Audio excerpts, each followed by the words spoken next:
Hello बच्चों, हम लोग इलेक्ट्रिक डाइपोल के कारण अक्षीय स्थिति में तीव्रता के व्यंजक की बात कर रहे थे। कल आप लोगों के लिए किसी इलेक्ट्रिक डाइपोल की वजह से उसकी अक्षीय स्थिति में तीव्रता का फार्मूला ड्राइव किया था। आज हम उसी इलेक्ट्रिक डाइपोल की वजह से उसकी निरक्षीय स्थिति में तीव्रता का व्यंजक स्थापित करेंगे। एग्जाम के लिए काफ़ी इम्पोर्टेंट टॉपिक है, ये मोस्टली एग्जाम में पूछा जाता है। तो चलिए इसके लिए स्टार्ट करते हैं। निरक्षीय स्थिति में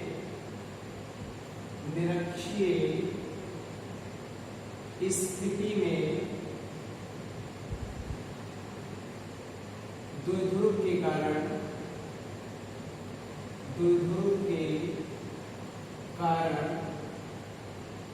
तीव्रता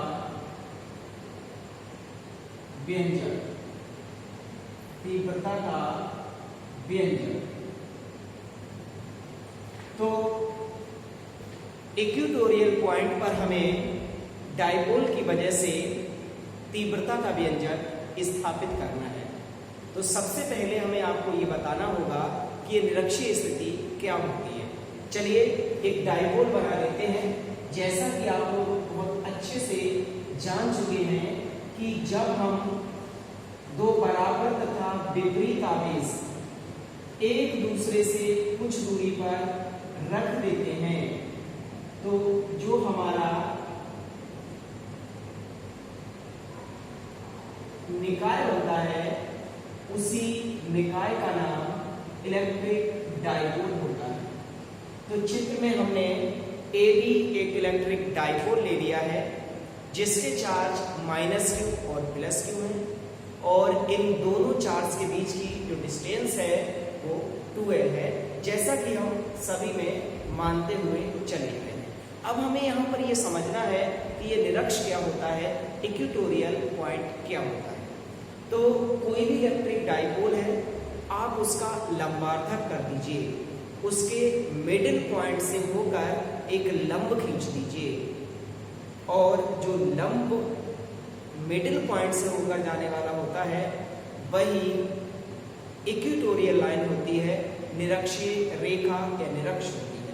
तो चलिए ये हमने इलेक्ट्रिक डाइपोल का एक मिडिल पॉइंट ले लिया O और इस मिडिल पॉइंट से होकर हमने एक लंब खींच दिया और लंब खींचने पर ये जो हमें लंब मिला है इसी लंब का नाम है निरक्ष। ये जो डैश में आपको लाइन दिखा दे रही है वो लाइन क्या है, निरक्ष है। तो निरक्ष के लिए क्या है कि सबसे पहली बार जो निरक्ष होता है वो हमेशा डाइपोल पर लंब होता है और हमेशा उसके बीचों बीच से होकर जाता है, मतलब वो एक लंबार्धक होता है। तो किसी डाइपोल का जो लंबार्धक होता है उसी को हम उसका निरक्ष कहते हैं। तो हमने इसके मिडिल पॉइंट O से निरक्ष पर R दूरी पर हमने कोई पॉइंट P ले लिया, एक बिंदु हमने P ले लिया। यहाँ पर दिखा दीजिए ये बिंदु है P। अब इस डाइपोल की पूरी लंबाई 2L है तो आधी इसकी ये लंबाई AO L हो जाएगी और ये लंबाई इसकी OB है, ये भी L हो जाएगी। इसके लिए हम अब क्या काम करेंगे, -Q को इधर लिख रहे हैं, यहाँ से P को A से मिला देंगे और P के लिए हम B से मिला देंगे। P को A और B हमने दोनों से अलग अलग क्या काम किया, मिला दिया। अब जैसा कि आप लोग जानते हैं डाइपोल के अंदर दो चार्ज होते हैं, दो आवेश होते हैं। दोनों आवेश की वजह से हमें इस बिंदु P पर अलग अलग तीव्रता निकालनी होगी। प्लस आवेश की वजह से बिंदु P पर तीव्रता अलग निकालेंगे, माइनस आवेश की वजह से बिंदु P पर तीव्रता अलग निकालेंगे। फिर उन दोनों तीव्रताओं को जो परिणामी निकल के आएगा वही पूरे डाइपोल की वजह से बिंदु P पर तीव्रता का व्यंजक हो जाएगा। तो सबसे पहले हमने मान लिया +Q आवेश के कारण बिंदु P पर तीव्रता E1 है। तो उसके लिए देखिए आपको क्या काम करना पड़ेगा, +Q आवेश की वजह से बिंदु P पर तीव्रता हम E1 मान लेंगे और इसकी बिंदु P पर जो डायरेक्शन दिखाएंगे वो E1 आपकी जो इवन डायरेक्शन है वो ए है, मतलब E1 प्लस क्यू आवेश से दूर दिखाएंगे, क्योंकि आप लोग बहुत अच्छे से जान चुके हैं कि प्लस आवेश की वजह से तीव्रता हमेशा आवेश से दूर होती है, इसीलिए E1 इस प्लस आवेश से दूर भागती हुई दिखा रहे हैं, इसका एरो प्लस आवेश से दूर जाता है। अब हमने माइनस क्यू आवेश के कारण बिंदु P पर तीव्रता E2 मान ली, तब इसकी डायरेक्शन हमेशा आवेश की ओर दिखाएंगे। इसलिए आवेश की ओर दिखाएंगे क्योंकि नेगेटिव चार्ज की वजह से जो तीव्रता होती है वो हमेशा आवेश की ओर होती है। ये सारी चीजें हम आपको पढ़ा चुके हैं। तो ये E2 की डायरेक्शन माइनस चार्ज की ओर होता है। अब इस पर ध्यान दीजिए, देखिए ये दूरी L है, ये दूरी R है और यहाँ पर ये लंबवर्धक है, ये लंब है, इसीलिए ये जो साइड होगी PB ये हो जाएगी पाइथागोरस प्रमेय से r² प्लस l² का अंडर। सेम ऐसे ही ये भी R है, ये L है, तो पाइथागोरस से जो KP हो जाएगी वो भी आपकी r² प्लस l² का अंडर। क्लियर हो गया? तो ये हमने पाइथागोरस प्रमेय से दोनों साइड निकाल ली। अब यहाँ पर ध्यान दीजिए, अगर देखिए इस एंगल के लिए हम थीटा मान लेंगे, अगर इस एंगल को थीटा मान लें देन ये पूरा एंगल भी हमारा क्या हो जाएगा, थीटा हो जाएगा। ये इसलिए थीटा होगा क्योंकि AP और BP दोनों भुजाओं की लंबाइयां बराबर हैं, अर्थात जो APB है वो एक समद्विबाहु त्रिभुज है और समद्विबाहु त्रिभुज में जो संगत भुजाएं होती हैं उनके संगत कोण भी आपस में बराबर होते हैं, इसीलिए ये दोनों कोण थीटा थीटा हो जाएगा। अब इसके बाद देखिए, ये जो एंगल आपको बाहर दिखाई दे रहा है ये वाला, ये एंगल एक बहस कोण है, एक्सटीरियर एंगल है, और बहस कोण हमेशा जो दो सुदूर अंतःकोण होते हैं इनके योग के बराबर होता है, ये प्रमेय है। तो देखिए ये सुदूर अंतःकोण हमारा थीटा है, ये थीटा है, तो दोनों का योग 2 थीटा हो जाएगा, इसीलिए ये जो एंगल होगा ये एंगल हमारा 2 थीटा हो जाएगा। तो ये इन दोनों के बीच एंगल हो गया। अब हमें परिणामी तीव्रता निकालनी है, तो सबसे पहले हम तीव्रताओं की वैल्यू लिख देते हैं। प्लस Q आवेश के कारण, प्लस Q आवेश के कारण बिंदु P पर तीव्रता, प्लस Q आवेश की वजह से बिंदु P पर तीव्रता कितनी हो जाएगी, E1 मान लीजिए 1/4πε0 Q अपॉन दूरी का स्क्वायर, नीचे r² होता है, और दूरी हमेशा आवेश से उस बिंदु तक की लगाई जाती है जिस बिंदु पर हमें तीव्रता निकालनी है। आवेश हमारा B बिंदु पर रखा हुआ है, तीव्रता हमें P पर निकालनी है, तो दूरी की जगह पर PB का स्क्वायर आएगा। अगर ठीक है इसकी आप डायरेक्शन की बात करेंगे तो इसकी जो डायरेक्शन है वो B से P की हो जाएगी, B to P जाएगी।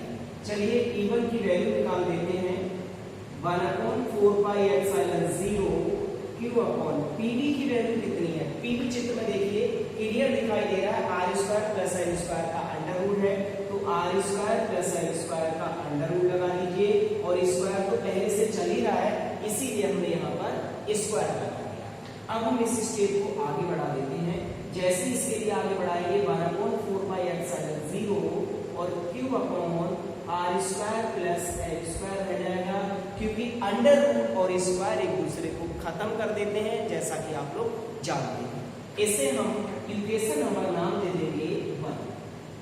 ये तो बात थी प्लस Q आवेश की वजह से बिंदु P पर तीव्रता। अब सेम ऐसे ही माइनस Q आवेश की वजह से बिंदु P पर तीव्रता निकालेंगे, तो हम यहाँ लिखेंगे माइनस Q आवेश के कारण, आवेश के कारण P पर तीव्रता, माइनस Q आवेश के कारण P पर तीव्रता। ऐसा करते हैं, ये तीव्रता को हम E2 मान लेते हैं और 1/4πε0 Q अपॉन इस बार जो दूरी लगेगी वो आपकी AP का स्क्वायर है, और ये हम आपको पहले ही बता चुके हैं, तीव्रता एक सदिश राशि है, इसीलिए तीव्रता में हम आवेश का चिन्ह नहीं लेते हैं, केवल परिमाण लेते हैं। आवेश चाहे प्लस हो चाहे माइनस हो, आपको हर हाल में आवेश प्लस ही लगाना है। इसीलिए ये तीव्रता माइनस आवेश की होने के कारण भी हमने यहाँ पर प्लस चिन्ह का ही उपयोग किया है, अर्थात आवेश में हमने माइनस नहीं लगाया है। ये ध्यान देने की बात है यहाँ पर। चलिए एपी की वैल्यू लगा देते हैं, 1/4πε0 Q/, एपी का भी मान उतना ही है जितना मान पीवी का था, दोनों वैल्यू सेम है। स्क्वायर और अंडर रूट एक दूसरे को खत्म कर देंगे, 1/4πε0 Q/r² प्लस l² हो जाएगा। इक्वेशन नंबर इसे नाम दे दीजिएगा। ये आपकी प्लस Q और माइनस Q के कारण बिंदु P पर तीव्रताएं निकल आई। अब यहाँ पर बहुत ध्यान देने की चीज है, जितनी वैल्यू E1 की है उतनी ही वैल्यू E2 की है। इसका मतलब ये दोनों तीव्रताएं आपस में बराबर हैं। तो हम ऐसा करते हैं, इस तीव्रता के लिए मान लेते हैं x बराबर, हम x मान लेते हैं और ब्रैकेट में लिख देंगे माना। हमने इस तीव्रता को x मान लिया। अगर ये तीव्रता x है तो डेफिनेटली ये तीव्रता भी हमारी क्या हो जाएगी, x हो जाएगी। इसे भी हमने x मान लिया। दोनों x इसलिए होंगे क्योंकि दोनों तीव्रताएं आपस में बराबर है। अब बात आती है, E1 और E2 दोनों हमारे पास आ गए। अब बात आती है कि परिणामी तीव्रता बिंदु P पर क्या होगी, उसके लिए हम निकालेंगे। चलिए थोड़ा सा पीछे चलते हैं। पीछे हमने आप लोगों को जब इंटेंसिटी ऑफ इलेक्ट्रिक फील्ड पढ़ाया था, वैद्युत क्षेत्र की तीव्रता पढ़ाई थी, तो वहां पर हमने परिणामी तीव्रता निकालने के लिए आपको 3 पॉइंट नोट कराए थे। सबसे पहली बात हमने आपको बताया था कि जब E1 और E2 एक ही डायरेक्शन में होते हैं, दोनों के एरो सेम होते हैं, एक ही दिशा में होते हैं, तो परिणामी हमेशा जोड़ के निकाला जाता है, अर्थात E बराबर E1 प्लस E2 किया जाता है। ऐसे ही आपको बताया था सेकेंड पॉइंट में, अगर E1 और E2 दोनों की दिशाएं विपरीत होती हैं, दोनों अपोजिट लगे होते हैं, तो परिणामी हमेशा घटाकर निकालते हैं, अर्थात E बराबर E1 माइनस E2 या E2 माइनस E1, जो बड़ा है उसमें से छोटा घटा देंगे। तीसरी एक बात आपको बताई थी कि जब तीव्रताएं ना तो एक दिशा में हो ना विपरीत दिशा में हो, अर्थात दोनों तीव्रताओं के बीच में कोई कोण बन रहा है, दोनों तीव्रताएं किसी एंगल पर झुकी हुई हैं, जैसा कि इस चित्र में बिल्कुल क्लियर हो रहा है। ये E1 है, ये E2 है, दोनों ना तो एक डायरेक्शन में है ना विपरीत डायरेक्शन में है, दोनों के बीच एंगल थीटा बन रहा है। तो यहाँ पर जो हम परिणामी निकालेंगे वो आपको बताया था, E बराबर E1 square plus E2 square plus 2E1 E2 cos theta का अंडर रूट, ये हमने आपको पहले ही नोट करा दिया था। तो यहाँ पर देखिए P पर परिणामी तीव्रता, P पर परिणामी तीव्रता E बराबर हो जाएगा E1 square plus E2 square plus का 2E1 E2 cos थीटा की जगह पर यहाँ पर 2 थीटा आ जाएगा, क्योंकि थीटा हमेशा दोनों तीव्रताओं के बीच का कोण होता है और वो कोण यहाँ चित्र में थीटा नहीं 2 थीटा है, इसीलिए हमने यहाँ पर 2 थीटा रखा। चलिएगा E1 की वैल्यू हमने x मानी है, तो यहाँ पर भी x स्क्वायर, E2 की वैल्यू हमने x मानी, यहाँ पर भी x स्क्वायर, और 2 E1 की जगह पर x, E2 की जगह पर भी x, और इनटू में चल रहा है cos 2 थीटा का अंडर रूट। तो x square plus x square दोनों मिलकर 2x स्क्वायर हो जाएंगे, प्लस ये 2x स्क्वायर cos 2 थीटा पूरे का अंडर रूट आपका चल ही रहा है। अब देखते हैं यहां से हम क्या काम करेंगे। जो तीव्रता है ये, इसमें दोनों में से 2x स्क्वायर आसानी से कॉमन निकल आएगा। यहां से हम 2x स्क्वायर कॉमन ले लेते हैं, तो देखिए जब हम 2x स्क्वायर कॉमन लेंगे तो आपका ये E बराबर आ जाएगा 2x स्क्वायर को बाहर कर दीजिए और अंदर बचेगा 1 प्लस cos 2 थीटा का अंडर बराबर 2x स्क्वायर ऐसा ही। अब आपको पता है cos 2 थीटा को हम तोड़ेंगे, cos 2 थीटा को ऐसे फार्मूले में तोड़ेंगे कि ये जो 1 आ रहा है यहाँ पर वो कैंसिल हो जाए। cos 2 थीटा के आपने दो फार्मूले पढ़े होंगे, ये 10th में 9th 10th में है। cos 2 थीटा जो है वो 2 cos स्क्वायर थीटा -1 होता है और एक होता है 1 माइनस 2 sin स्क्वायर थीटा। तो यहाँ हम वो फार्मूला यूज करेंगे जिससे कि ये वाला 1 खत्म हो जाए। तो ये 1 खत्म करने के लिए 2 cos स्क्वायर थीटा -1 लगा दीजिए, इसीलिए 1 ऐसा ही रहेगा और cos 2 थीटा के लिए 2 cos स्क्वायर थीटा -1 का उपयोग कर दीजिए। देखिए 1 से 1 कैंसिल हो जाएगा और ये 2 और 2 की गुणा 4, 4x square cos square theta का अंडर।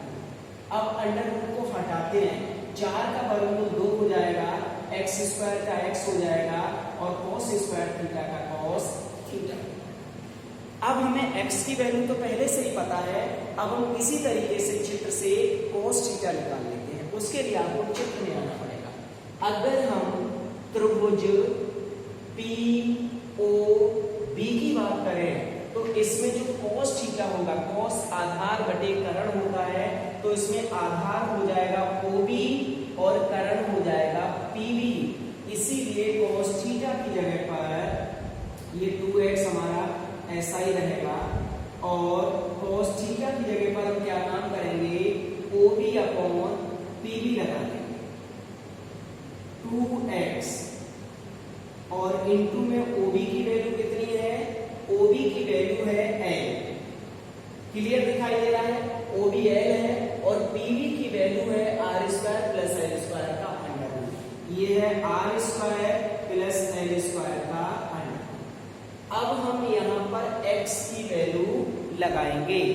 x की वैल्यू आप लोगों को पता है कितनी है, देखिए जो E1 है वो भी x के बराबर है, ये 1/4 pi epsilon 0 q upon r square plus L square. चाहे आप यहाँ से लगा दो, ये रखा हुआ है इक्वेशन नंबर 2 में, ये दोनों वैल्यू आपस में बराबर है, तो हम x की वैल्यू उठाकर यहाँ पर रख देंगे। चलिए तो x का मान रखते हैं, x की वैल्यू हम यहाँ पर रखते हैं। तो लिखने के लिए हमारे पास जगह नहीं है, यहाँ से हम इसके लिए थोड़ा सा मिटा लेते हैं। चलिए E बराबर कितना आ गया, E बराबर आ गया 2x की वैल्यू ये वाली हमारे पास रखी हुई है 1/4 pi epsilon 0 q upon r square plus L square और इनटू में आपका ये L upon r square plus L square का अंडर तो चल ही रहा है। 1/4 पाई एप्सिलॉन 0 ऐसा ही रहने दीजिए। जो इधर 2 लगा हुआ है इस 2 को हम L के साथ लगा देते हैं, गुणा में आ रहा है कोई फर्क नहीं पड़ता है, तो ये आपका इनटू में q इनटू में हो जाएगा 2L। ऐसा करने से ये q इंटू 2L आप जानते हैं P बन जाएगा और अपॉन में r square plus L square की होल पावर 3/2। अब इस नीचे इक्वेशन नंबर 1 को भी हम मिटा देते हैं। अब बहुत ही समझने वाला एक पॉइंट आ गया जिससे कि आप लोग कई बार यूज कर चुके हैं। सबसे पहली बात q इंटू 2L को आप P लिख दीजिए। अब यहाँ ध्यान देने की चीज है, फिर से वही पुरानी वाली बात आ गई, जैसा कि आप लोगों ने पिछले डेरिवेशन में किया था, वहां हमने बहुत डिटेल में डिस्कस किया था कि यहाँ पर जो L है वो R से छोटा है। जब L R से छोटा है तो L का स्क्वायर R स्क्वायर से काफी छोटा हो जाएगा, इसीलिए हम L स्क्वायर को लेफ्ट कर देंगे, छोड़ देंगे। वहां पर एग्जाम में आप लोगों को एक लाइन भी लिखनी पड़ेगी कि यहाँ L स्क्वायर R स्क्वायर की तुलना में बहुत छोटा है, इसीलिए L स्क्वायर को छोड़ने पर। क्यों छोटा है, पिछले लेक्चर में हमने बहुत डिटेल में डिस्कस किया था, क्योंकि जो L स्क्वायर दूरी है वो 10 की पावर माइनस में आती है, -10, -20, -30, -40, तो बहुत छोटी दूरी होती है R स्क्वायर की कंपैरिजन में, इसीलिए इसे लेफ्ट कर देते हैं, छोड़ देते हैं। तो यहाँ पर L स्क्वायर को छोड़ देंगे, R स्क्वायर की पावर 3/2 बचेगा, 2 से 2 कैंसिल कर लीजिए, तो ये फाइनली आपका इसके लिए भी मिटा दीजिए। तो E बराबर ये आ गया, जो फाइनल रिजल्ट है आपका वो E बराबर आ गया 1/4 pi epsilon 0 P upon R की पावर 3। ये निरक्ष पर द्विध्रुव के कारण वैद्युत क्षेत्र की तीव्रता का सूत्र होता है। ये एग्जाम में आता है ड्राइव करने के लिए, तो इस डेरिवेशन को आप लोगों को बहुत अच्छे से तैयार कर लेना है, काफी इंपॉर्टेंट ये डेरिवेशन है। हम इसकी अगर दिशा की बात करें तो ये परिणामी जो हमारा इलेक्ट्रिक फील्ड है इसकी डायरेक्शन क्या होगी, तो देखिए इसका जो परिणामी E1 और E2 का है वो इसके बीच से होकर नहीं जाएगा, बीच से होकर जाएगा और ये इसकी डायरेक्शन देखिए ये लेफ्ट साइड में है, तो इसकी जो डायरेक्शन है वो AB के समांतर B से A की ओर हो जाएगी। इसकी जो दिशा होगी, दिशा किधर हो जाएगी, AB के समांतर B से A की ओर इसकी डायरेक्शन हो जाएगी। चलिए आप लोगों ने अक्ष पर तीव्रता का व्यंजक पढ़ लिया, निरक्ष पर तीव्रता का व्यंजक पढ़ लिया। अब हम यहाँ पर ये देखेंगे कि अक्ष और निरक्ष की तीव्रता में संबंध क्या होता है। तो नेक्स्ट जो हमारा टॉपिक है वो है अक्ष तथा निरक्ष की तीव्रताओं में संबंध।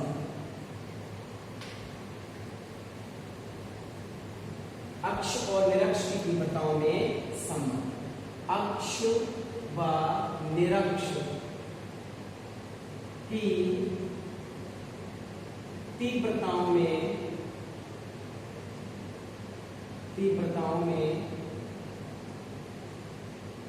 संबंध। क्या संबंध होता है?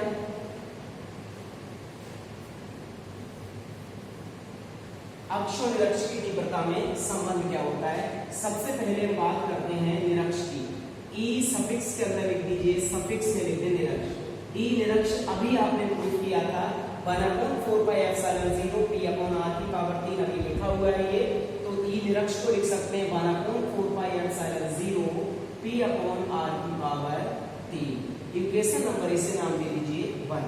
ये जो निरक्ष है वो हम छोटा सा सफिक्स में लिखेंगे, बिल्कुल नीचे लटकता हुआ दिखाई दे आप लोगों को ये। अब इसके बाद पिछले लेक्चर में जो हमने अक्ष पर तीव्रता निकाली थी E अक्ष, वो आप लोगों को ध्यान होगा 1/4 pi epsilon 0 2P upon R की पावर 3 आई थी। यहाँ से हम ऐसा करते हैं 1/4 pi epsilon 0 P upon R की पावर 3 ऐसा ही रहने देते हैं और इनटू में लगा दीजिए 2।